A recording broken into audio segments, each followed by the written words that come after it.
জন্মাষ্টমী পুজোর দিন তালের বড়া ভেজেছেন তো? কেন জানতে চাইছি? মানে জন্মাষ্টমী পুজো আর তালের বড়া দুটো যেন পাশাপাশি সম্পর্ক। তাই তালের বড়ার ইতিহাসটা আপনাদের জানা আছে?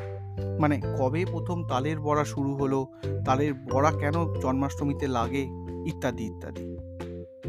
আমি অর্ণব, আপনারা শুনছেন ইতি তোমাদের অর্ণব।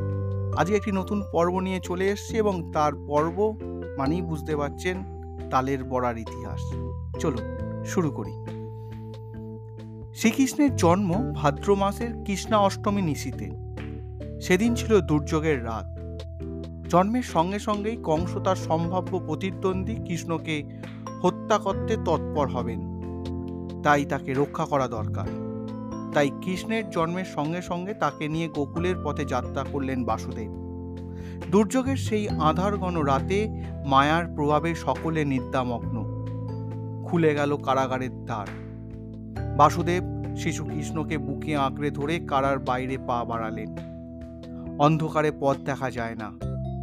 ইন্দ্রদেব বিদ্যুতের আলোয় সেই আঁধার রাতের পথ আলোকিত করলেন। নাগরাজ তার ফণা বিস্তার করে মাথার উপর মেরে ধরলেন। যমুনা দুপাশে সরে গিয়ে পথ করে দিল। পথ দেখিয়ে নিয়ে গেলেন শ্রীগাল রূপী দেবদূত।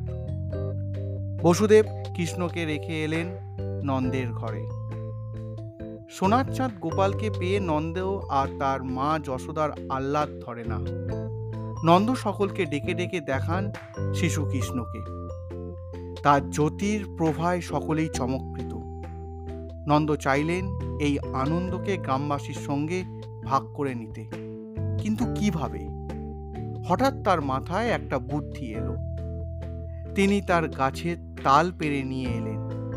সেই তাল দিয়ে যশোদা মা তালের বড়া তৈরি করলেন, আর গ্রামবাসীরা তা খেয়ে ধন্য ধন্য করতে লাগলো। সেই লোককথা অনুযায়ী আজও তাই জন্মাষ্টমীতে ভক্তরা তালের বড়া, তালের লুচি, তাল ক্ষীর, তালের মালপোয়া, তালের পায়েস করে শ্রীকৃষ্ণকে ভোগ দেন। একসময় জন্মাষ্টমীর পরদিন নন্দ উৎসব পালিত হতো। ছোট ছোট ছেলেরা নন্দ সেজে পাড়ায় পাড়ায় ঘুরত। তাদের পরিধানে থাকত পিত বসন। কৃষ্ণ সজ্জায় সজ্জিত সেই বালকেরা বাঁক কাঁধে বাড়ি বাড়ি গিয়ে নাচত। সঙ্গে খোল, করতাল, খঞ্জনি সহ গান হতো। বাঁকের দুধারে ঘটিতে রাখা থাকত হলুদ গোলা জল। আম শাখা চুবিয়ে সেই জল সকলের মাথায় শান্তির জলের মতো ছিটিয়ে দেয়া হতো। বাড়ির ছোটরা ছড়া বলে হাততালি দিয়ে নেচে উঠত। তালের বড়া খেয়ে নন্দ নাচিতে লাগিল। তালের বড়া খেয়ে নন্দ নাচিতে লাগিল। আমারও মনটা পুলকিত হয়ে তালের বড়ার দিকে ছুটিল। মানে মা তালের বড়া ভাজছে। আমি আজ পর্বটা এখানেই শেষ করলাম। কীরকম লাগলো এই জানা অজানা তথ্যটি অবশ্যই আমাকে লিখে জানাবেন। আর নতুন যারা শুনছেন তারা বাকি পর্বটা শুনে নিয়ে, মানে বাকি পর্বগুলো শুনে নিয়ে আমাকে একটা রেটিং দিতে একদম ভুলবেন না। শেষ করলাম। দেখা হচ্ছে ঠিক এই সময় নতুন কোনো তথ্য নিয়ে। টাটা।